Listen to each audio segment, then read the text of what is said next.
وإذ قلتم يا موسى لن نصبر على طعام واحد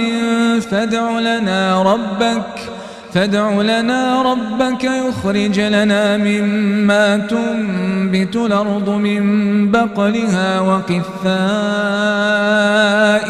وفومها وعدسها وبصلها قال أتستبدلون الذي هو أدنى بالذي هو خير اهبطوا مصرا فإن لكم ما سألتم وضربت عليهم الذلة والمسكنة وباءوا بغضب من الله ذلك بأنهم كانوا يكفرون بآيات